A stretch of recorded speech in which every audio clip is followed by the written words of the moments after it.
أعوذ بالله من الشيطان الرجيم. بسم الله الرحمن الرحيم. القارعة ما القارعة وما أدراك ما القارعة يوم يكون الناس كالفراش المبثوث وتكون الجبال كالعهن المنفوش فأما من ثقلت موازينه فهو في عيشة راضية وأما من خفت موازينه فأمه هاوية وما أدراك ما هي نار حامية. صدق الله العظيم. جناب رؤوف الدین صاحب کلام اقبال پیش کریں.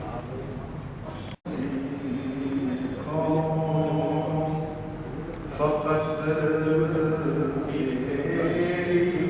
طلبگار ہوئی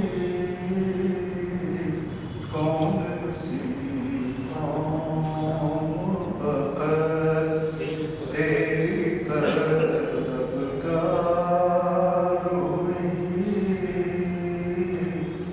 اور تیرے لیے زحمت کشے پیکار ہوئی کون سی قوم فقط تیری طلبگار ہوئی. کس کی شمشیر جہانگیر و جہاندار ہوئی. کس کی شمشیر جہانگیر جہاندار ہوئی. کس کی تکبیر سے دنیا تیری بیدار ہوئی. کس کی تکبیر سے دنیا تیری بیدار ہوئی. کس کی ہیبت سے صنم سہمے ہوئے رہتے تھے. کس کی ہیبت سے صنم سہمے ہوئے رہتے تھے.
سرکار میں پہنچے تو سبھی ایک ہوئے،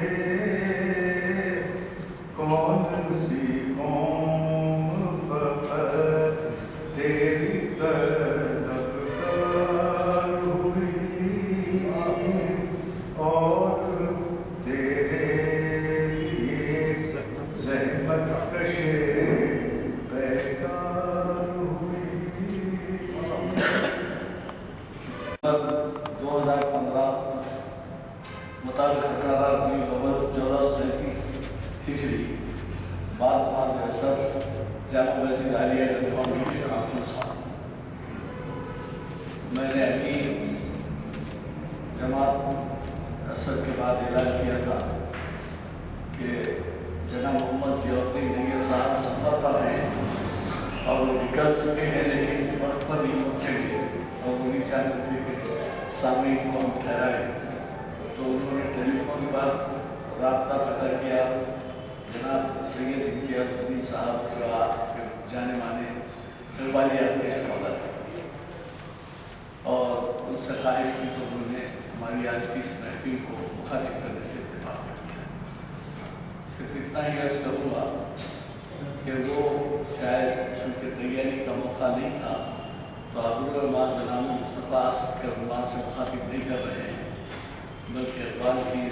چھوٹی سی نظمیں ہیں کا کلام، اس کے بارے میں وہ اپنے خطاب سے ہمیں سرفراز فرمائیں گے۔ حضرات، جیسے کہ آپ واقف ہیں، ہمیشہ چار شنبے کو ہمارے ہاں یہ اعلانیہ ملے تقسیم کیے جاتے ہیں۔ شاید وہ اعلانیہ آ بھی گئے ہوئے یہاں پر کبھی نہیں گئے ہوئے، لیکن وہ تیار تھے اور لانے کے لیے شبیر صاحب گئے ہیں۔ اگر محفل برخاست ہونے سے پہلے آ جائیں تو وہ اعلانیہ بھی تقسیم ہو جائے گا۔ مناسب ہوگا کہ آپ چاہتے ہوئے وہ اعلانیہ لے جائیں، اور کیونکہ آج کے بعد 2 دن محفل نہیں ہوتی، جمعرات اور جمعہ ہفتے کے دن ہوتی ہے، تو لہٰذا کوشش کیجیے کہ اگر وہ آ جائیں اعلانیہ تو آپ کو مل جائے گی۔ میں زیادہ وقت آپ کا لیے بغیر آج کے ہمارے مخرج صاحب سے اس محفل سے خطاب کی گزارش کروں گا، جس کا کہ آغاز حافظ محمد برکت اللہ صاحب پیش امام مسجد احمد کی خلاف سے۔ السلام یہ میں بالکل بے خبر تھا، قریب 3:30 بجے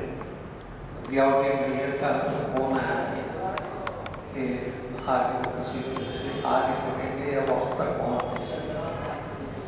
اور مجھ سے انہوں نے کہا کہ میں کسی کی عنوان پہ تقریر کرتا ہوں۔ یہ عنوان انہوں نے مجھے بتایا نہیں تھا، خیر اخبار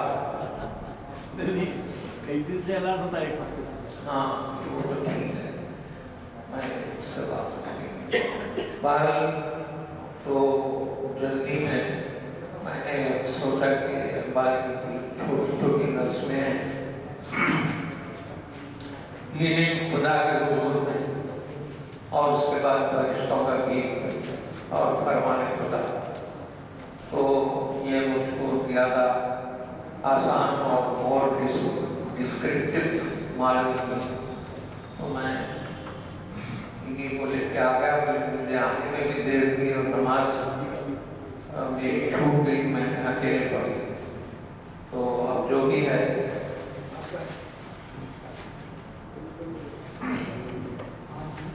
یہ اصل میں کیا ہے کہ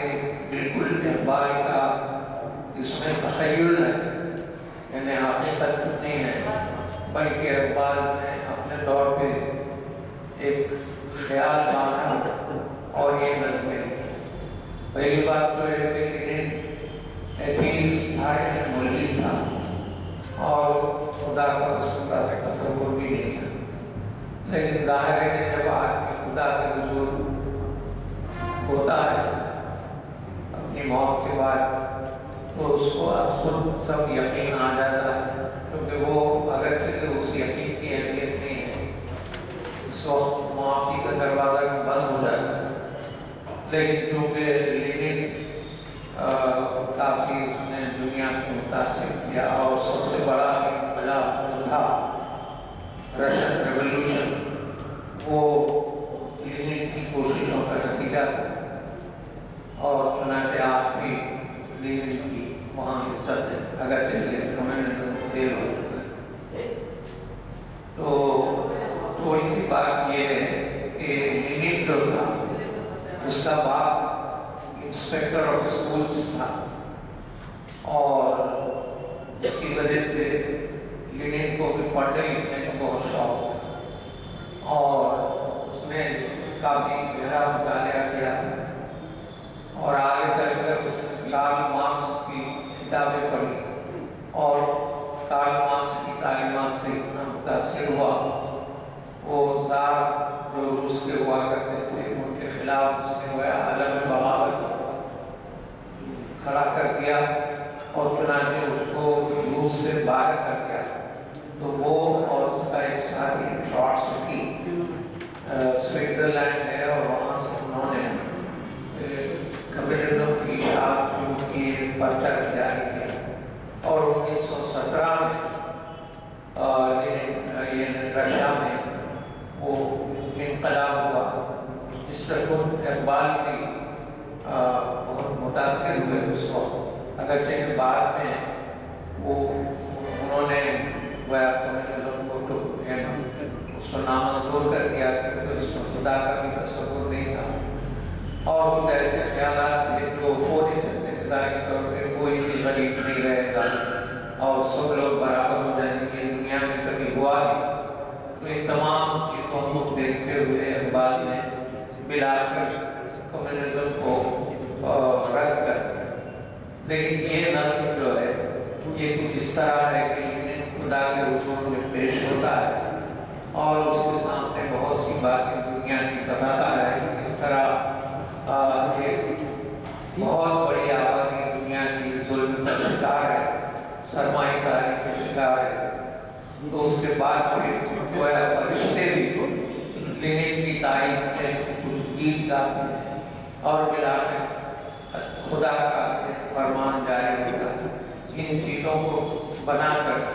گویا اقبال نے 3 چھوٹی چھوٹی نظمیں لکھی ہیں۔ تو پہلی نظم اس میں سے یہ ہے لینن خدا کے حضور۔ میں نے سوچا کہ شاید اس سے پہلے کبھی یہ ہوا ہے اس کا تذکرہ یا نہیں، یہی پڑھوں۔ تو لینن جب خدا کے حضور میں پہنچتا ہے مرنے کے بعد، تو وہ اس خدا سے کہتا ہے کہ اے انفس و آفاق میں پیدا تیرے آیا، حق یہ ہے کہ زندہ کہ ہے زندہ و پائندہ تیری ذات۔ انفس و آفاق، انفس انسانوں کو بولتے ہیں، اور آفاق جو ہے وہ پوری کائنات ہے۔ تو آیات بولتے ہیں نشانی۔ تو جب یہ کہتا ہے کہ اے خدا تیری نشانیاں پوری دنیا میں پھیلی ہوئی ہیں، اور پورے انسانوں پر وہ اثر انداز ہوتی ہیں، حق یہ ہے کہ ہے زندہ و پائندہ تیری ذات، جیسے قیوم قیوم، تو زندہ و پائندہ تیری ذات ہمیشہ سے ہے اور ہمیشہ رہے گی، اور یہی بات سچ ہے۔ لیکن یہ اس کا جو خیال ہے وہ بات ہے، میں کیسے سمجھتا کہ تو ہے کہ نہیں ہے، میں کیسے سمجھتا کہ تو ہے کہ نہیں ہے، ہر دم متغیر خرد کے نظریات، یعنی مختلف لوگ جو اپنی تھیوریز پیش کرتے تھے وہ اتنی زیادہ گڑبڑ اور کنفیوزنگ تھی کہ میں تیری ذات اور تیرے وجود کا قائل نہیں ہو سکا۔ محرم نہیں فطرت کے سرود ازلی سے، بینائے کواکب ہو کہ دانائے نباتات۔ بینائے کواکب بولتے ہیں ستاروں، بینائے کواکب یعنی جو ستاروں کا علوم رکھتے ہیں اور جو باٹنی سے واقف ہیں، مطلب اس کا مختصر یہ ہے کہ جو سائنٹسٹ ہیں وہ اس میرے وجود سے اور فطرت کی جو کیفیت ہے اس سے واقف نہیں ہے۔ آج آپ نے دیکھا کہ وہ عالم ہوا ثابت، میں اس کو سمجھتا تھا کلیسا کا خرافات، یعنی جب میں نے تیرا دیدار کیا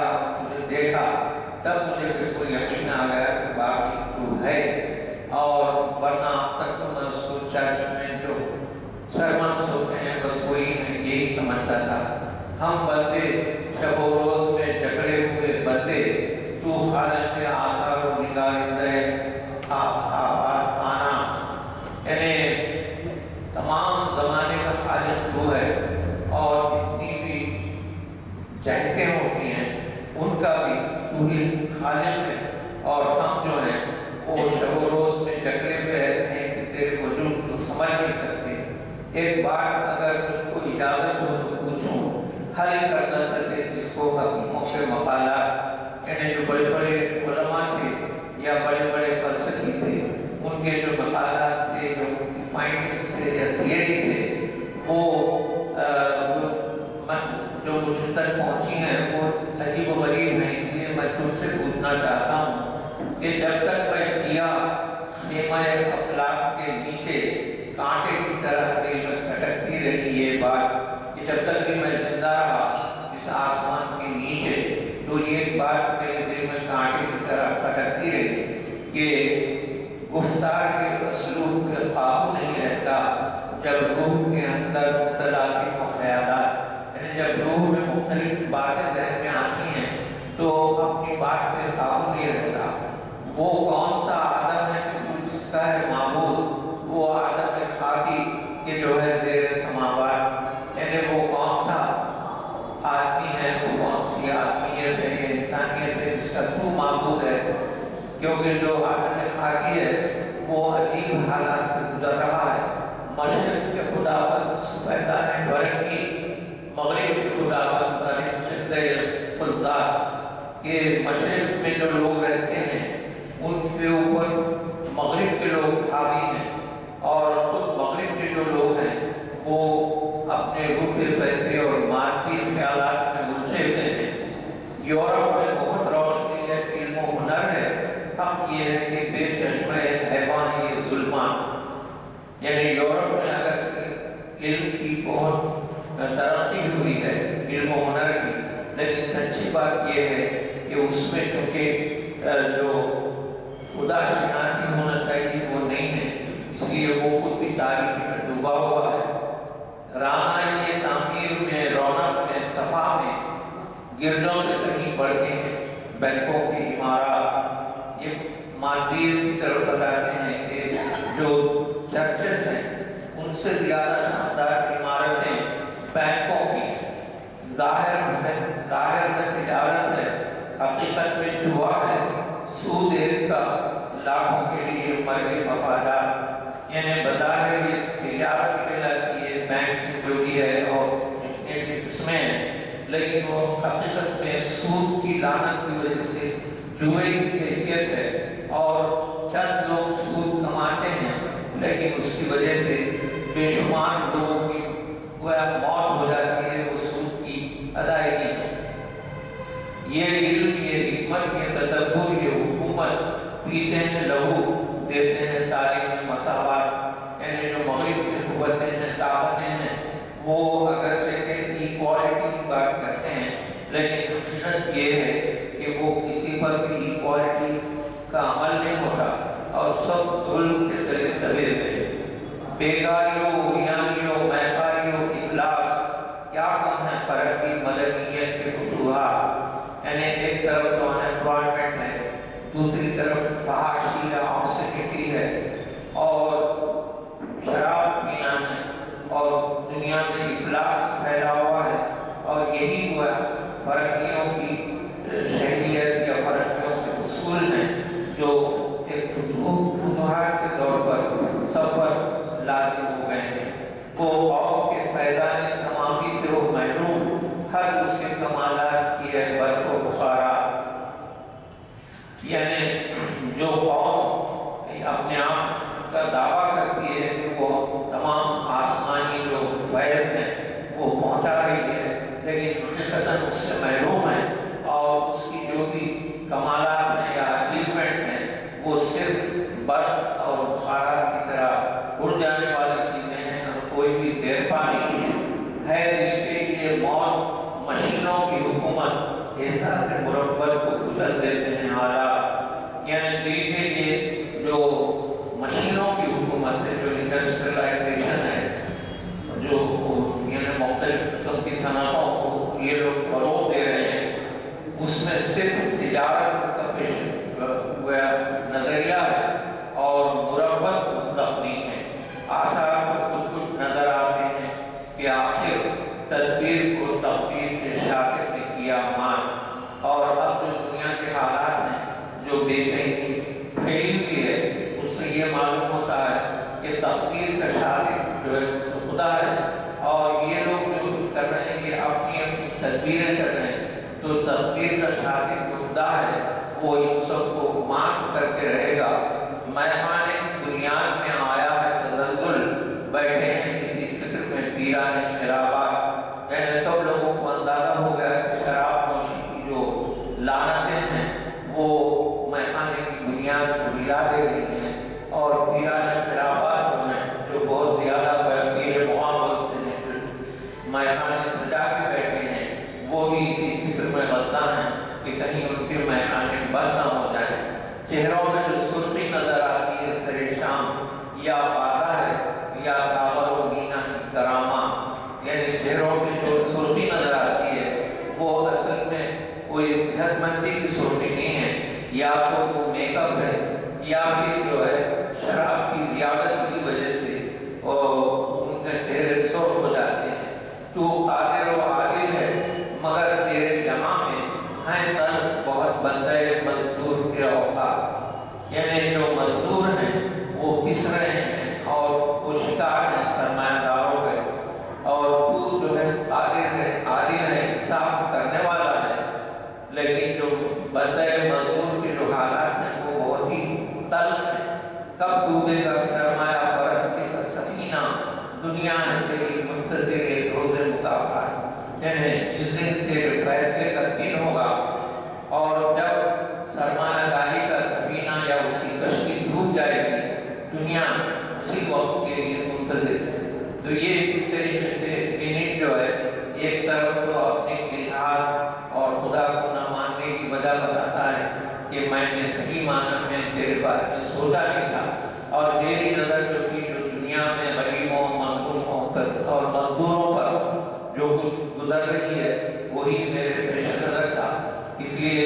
میں آپ سے یہ پوچھتا ہوں کہ کب یہ سرمایہ پرستی ختم ہوگی اور کب مزدوروں کو اور غریبوں کو اور مظلوموں کو انصاف ملے گا۔ تو اتفاق کی بات یہ ہے کہ جو لینن کی جو تقریر تھی یا اس کا جو معروض تھا اس سے فرشتے متاثر ہوتے ہیں، اور فرشتے جو ہے خدا کے حضور میں عرض کرتے ہیں عقل ہے بے تمام ابھی، عشق ہے بے مقام ابھی، یعنی عقل جو ہے اس کی کوئی لگام اس کو لگی ہوئی نہیں ہے اور وہ من چاہے کام کر رہی ہے، اور عشق الہی جو ہونا چاہیے اس کی اب دنیا میں کوئی قدر و قیمت نہیں ہے۔ نقش کرے ازل تیرا نقش ہے ناتمام ابھی، یعنی نقش کرے ازل کے خدا اپنے بندوں کو پیدا کیا، لیکن دیکھنے کی بات یہ ہے کہ یہی بندے جو ہیں وہ تیرے حکم سے سرتابی کر رہے ہیں اور تیرے فرما بردار ہونا چاہیے تھا لیکن فرما بردار نہیں ہے، تو تیرا جو نقش ہے وہ ایک لحاظ سے ابھی ناتمام ہے۔ خلق خدا کی گھاٹ میں جند و فقیر و امیر و پیر، تیرے جہاں میں ہے وہی گردش صبح و شام ابھی، یعنی جو بندے ہیں جو انسانیت ہے اس کو ہر شخص گھیرا ہوا، جس میں شراب پینے والے رنگتی ہیں اور جو تقریریں کرتے ہیں خاص مذہبی تقریریں وہ بھی اپنی دکان لگا کے بیٹھے ہوئے ہیں، میر و پیر یعنی بوڑھے بھی اور جو لوگوں کی حکومت چل رہی ہیں وہ بھی گویا سنسیئر اور ایسے نہیں ہیں کہ وہ صحیح معنی میں کسی کی ہدایت کر سکیں۔ تیرے جہاں میں ہے وہی گردش صبح و شام کی، تو تیرے جہاں میں جو ہے وہ اسی طرح کی گردش صبح و شام ہے جیسے ابھی یہاں پر وہ انصاف کی کیفیت پیدا نہیں ہوئی اور وہ عدل کی کیفیت پیدا نہیں ہوئی جو تیرے لیے پسندیدہ ہے۔ تیرے امیر مال مست، تیرے فقیر حال مست، یعنی جو تیرے امیر ہیں وہ اپنی مال و دولت میں خوش ہیں اور تیرے فقیر جو ہیں وہ جس حال میں ہیں اسی پر قناعت کیے ہوئے ہیں اور تکالیف کو خود سمجھ نہیں سکتے۔ بندہ ہے پوچھا گرد ابھی خواجہ بلند پام کی، یعنی جو غریب آدمی ہیں وہ گلیوں کے چکر کاٹ رہا ہے، اور جو امیر آدمی ہیں وہ اپنے اونچے اونچے محلوں میں بیٹھا ہوا ہے۔ دانش و تینوں علم و فن بندگی حوث تمام، عشق گرہ کشائے کی فیض نہیں ہے عام ابھی۔ عشق گرہ کشائے کا فیض نہیں ہے عام ابھی، یعنی جو دانش و تینوں علم و فن، دانش بولتے ہیں عقل مندی کو، دین تو مذہب کو بولتے ہیں، اور علم و فن جو ہے وہ ہوس کا شکار ہے، اور صرف اپنی کمائی اپنی بہتری دیکھنے میں لگا ہوا ہے۔ اور عشق جو گرہ کھولتا ہے ہر چیز کی، ہر مشکل چیز کی، اس کا فیض ابھی عام نہیں ہوا۔ جوہر زندگی ہے عشق، جوہر عشق ہے خودی، آہ کے ہے یہ تیز پردگی نعام ابھی، یعنی جوہر زندگی جو ہے، زندگی کا اصل لطف اور زندگی کی اصل منزل جو ہے وہ عشق ہے، اور عشق کا جوہر جو ہے وہ خودی ہے، لیکن خودی سے آدمی ناآشنا ہے۔ اور یہ جو تیغ ہے، تیغ جس کو اقبال خودی کہتے ہیں، وہ ابھی نیام میں چھپی ہوئی ہے اور لوگوں کے سامنے نہیں۔ تو یہ سننے کے بعد فرمان خدا نکلتا ہے فرشتوں کے لیے، جو بہت مشہور نظمیں سے کئی مصرے لوگوں کو یاد بھی ہوں گے کہ اٹھو میری دنیا کے غریبوں کو جگا دو، کافر عمرا کے در و دیوار گلا دو، یعنی میری دنیا کے جو غریب ہیں ان کو جگا دو، اور جو محل ہیں عمرا کے ان سے در و دیوار گلا دو۔ گرماؤ غریبوں، گرماؤ غلاموں کا لہو، سوزے یقین سے کنجش کے فرو مایا پر شاہی سے لڑا دو۔ کنجش بولتے چھوٹی سی چڑیا جیسی ہوتی ہے، وہ جس کی کوئی حیثیت نہیں ہوتی، اس میں اتنی طاقت رکھو کہ وہ شاہی جیسے پرندے سے لڑنے پر آمادہ ہو جائے اور اس کو شکست دے۔ اسی طرح تم غلاموں کا لہو جو بالکل ٹھنڈا پڑا ہوا ہے، ان کے اندر ایسا سوز یقین پیدا کرو کہ وہ غلام لڑنے پہ آمادہ ہو جائیں اور ان کو فتح حاصل ہو، جیسے معمولی چڑیا کو شاہی پر فتح ہو سکتی ہے۔ سلطانی جمہور کا آتا ہے زمانہ، جو نقش کہن تم کو نظر آئے مٹا دو، یعنی یہاں اقبال اگرچہ کہ جمہوریت کے بعد میں قائم نہیں تھے، لیکن یہاں بتاتے ہیں کہ اب غریبوں کا دور آنے والا ہے، جمہوریت کا دور آنے والا ہے، اس لیے جو کچھ پرانے جو بھی آثار ہیں شاہی کے، حکمرانی کے، ڈکٹیٹرشپ کے، تم ان سب کو مٹا دو۔ جس کھیت سے دہقاں کو میسر نہ ہو روزی، اس کھیت کے ہر خوشے گندم کو جلا دو، یعنی جب کھیتی کرتا ہے کسان اور اس کو خود روزی نہیں ملتی تو اس کھیت کے ہر خوشے گندم کو جلا دو۔ کیوں خالق کو مخلوق میں قائل نہیں پردے، پیران کلیسا کو کلیسا سے ہٹا دو، یعنی کرسچینٹی کا جو ایک بنیادی تصور تھا کہ وہ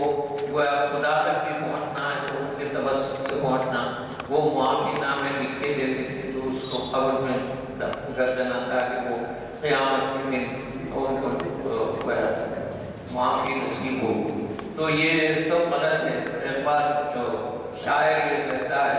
کہ خالق و مخلوق میں کوئی پردہ نہیں رہنا چاہیے، اسے براہ راست عبادت کرنے کا حق حاصل ہونا چاہیے، اس لیے جو پیران کلیسا ہیں ان کو کلیسا سے ہٹا دو۔ حق را بسجود صنما را بطواف، بہتر ہے چراغ کرم و دیر بجھا دو، یعنی جو لوگ خالی سجدے کر کے ریاکاری بتاتے ہیں اور جو لوگ بت خانوں میں بتوں کا طواف کرتے ہیں، اس لیے بہتر تو یہ ہے کہ حرم اور بت خانے دونوں کے چراغ بجھا دو اور ان کو اپنی خدمت سے سبکدوش کر دو۔ میں ناخوش و بیدار ہوں مرمر کی سلوں سے، میرے لیے مٹی کا حرم اور بنا دو، یعنی میں بہت شاندار عبادت گاہوں سے بیدار ہوں، کیونکہ وہاں صحیح معنی میں عبادت نہیں ہوتی. میرے لیے مٹی کا حرم، مٹی کا عبادت خانہ بنا دو. تہذیب نبی کار کہے شیشہ گراں ہے، آداب جنون شاعر مشرق کو سکھا دو. یعنی آداب جنون کا مطلب یہ ہے کہ جو نئی تہذیب ہے وہ صرف کانچ کی بنی ہوئی ہے. تو آداب جنون شاعر مشرق کو سکھا دو، یعنی اس جذبات کو آداب جنون سکھا دو تاکہ وہ پتھروں سے ان کانچ کے بنے ہوئے عبادت خانوں کو چکنا چور کر دے اور پھر ایسی عبادت ہو جس میں ریاکاری نہ ہو اور اخلاص کی کیفیت. یہ پتہ نہیں کیا وقت ہے نہیں اور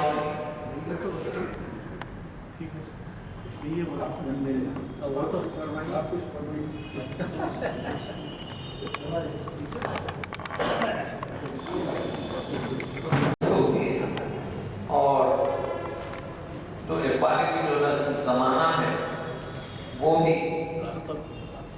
بہت مدعا ہے.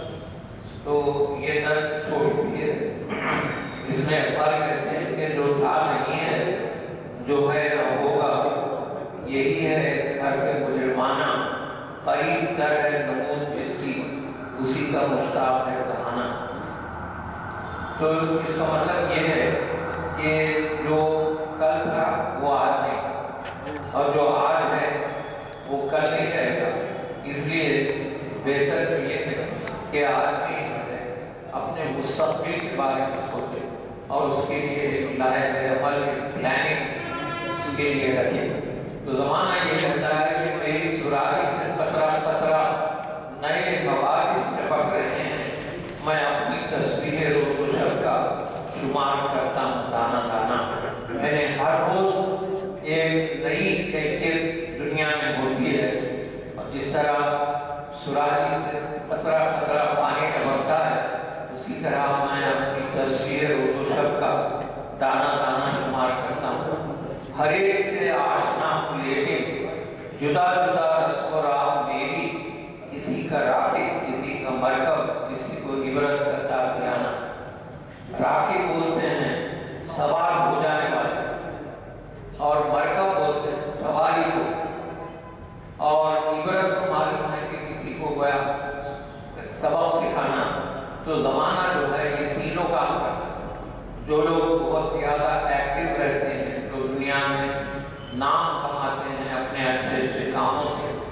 گویا زمانہ ان کی سواری بن جاتا ہے. اور جو لوگ کوئی خاص کام نہیں کرتے زمانہ ان پر حاوی ہو جاتا ہے. اور پھر ایسے بھی لوگ ہوتے ہیں جو ان کے کوئی کام کے قابل ہی نہیں ہوتے اور نہ کوئی پلاننگ کرتے ہیں. جیسے ہمارے مغلیہ سلطنت کے آخری زمانے کے بادشاہ جو تھے، یہ فوجیں چلی آ رہی ہیں لیکن یہ لوگ اپنے حال میں مست ہیں، تو ان لوگوں پر زمانہ حاوی ہو جاتا ہے. تو اس طرح اقبال یہ سبق دیتے ہیں کہ اپنے آپ کو ہمیشہ زمانے کے مطابق یا زمانے کے جو تقاضے ہیں ان کو پورا کرو. نہ تھا اگر کوئی شریک محفل، قصور میرا ہے یا کہ تیرا، میرا طریقہ نہیں کہ رکھ لوں کسی کی خاطر میں شبانہ. یعنی جو لوگ زمانے میں حصہ نہیں لیتے، جو اپنا ایک نقش نہیں چھوڑتے زمانے میں، ان سے زمانہ کہتا ہے کہ میں اچھا ناانصاف نہیں ہوں کہ جو دولتیں ہیں، جو بہتری ہے دنیا میں، اس کو تم سے چھپا دو. تم خود میرے ساتھ نہیں چلے، اس لیے میں نے تم کو بھی گویا محروم رکھا. میرے خم و پیش کو نجومی کی آنکھ پہچانتی نہیں ہے، ہدف سے بیگانہ تیر اس کا نظر نہیں جس کی عارفانہ. یعنی جو آدمی خدا کو نہیں پہچانتا اور جو اپنے آپ کو خدا کے احکامات کی پابندی اس کی تکمیل میں حصہ نہیں لیتا، اس کا حال ایسے نجومی کی طرح ہے جو محض اندازے میں رہتا ہے. ہدف سے بیگانہ تیر اس کا، یعنی وہ تیر چلاتا ہے لیکن نشانے میں نہیں لگتا. شفق نہیں مغربی افق پر، یہ جوئے خون ہے، یہ جوئے خون ہے. طلوع فردا کا منتظر ہے، یہ دوش ہوئی روز ہے فسانہ. دوش بولتے ہیں ماضی یعنی پاس، اور امروز بولتے ہیں آج تو یہ مغربی افق جو ہے وہ جلوئے خون ہے، یعنی صرف خون بہانے کے لیے اور جنگ و جدل کرنے کے لیے ہے۔ اسی لیے تیرا کام یہ ہے کہ تو کل کا انتظار کر، یہ آج اور کل یعنی یسٹرڈے جو ہے وہ ایک نہ ایک دن فسانہ بن جائیں گے۔ وہ فکر گستاخ جس نے عریاں کیا ہے فطرت کی طاقتوں سے، اسی کی بےتاب بجلیوں سے خطر میں ہے اس کا آشیانہ۔ یعنی جو فکر رہتی ہے، جو فطرت کی طاقتوں کو اس نے عریاں کیا ہے، اسی کی بےتاب بجلیوں سے خطر میں ہے اس کا آشیانہ۔ وہ خود گویا اپنی موت آپ مرے گا، کیونکہ وہ ایسی بجلیوں کو لے کر چل رہا ہے جو خود استاذ ان کے گرہ بھنور کی کھلے تو کیوں کر، بھنور ہے تقدیر کا بہانہ۔ یعنی جو بڑی بڑی طاقتیں ہیں وہ آسمانوں پر ان کا قبضہ ہے، جہازوں پر ان کا قبضہ ہے، اور ہر چیز پر وہ قابض ہو رہے ہیں۔ تو اب ایسے جب طوفان آئے تو وہ کس طرح طوفان قابو میں آئے گا، کیونکہ یہ تقدیر کی طرف سے یہ بھنور آ رہا ہے۔ جو دنیا میں بھی آج آپ دیکھ رہے ہیں کہ گلوبل وارمنگ ہے، ایسا کس طرح پولوشن کو کم کیا جائے اس کے لیے لوگ کوشاں ہیں، لیکن کہا جاتا ہے کہ یہ خود اس کانفرنس میں شریک ہونے کے لیے امریکہ کا پریزیڈنٹ اوباما جب آیا تو اس کے ہوائی جہاز سے جتنی گویا نکلی پولوشن نکلا یا جو دھواں نکلا، اس سے 72 موٹر گاڑیاں ایک سال میں جتنا دھواں چھوڑ سکتی ہیں وہ ایک ہوائی جہاز سے اس کے آنے جانے میں لگا۔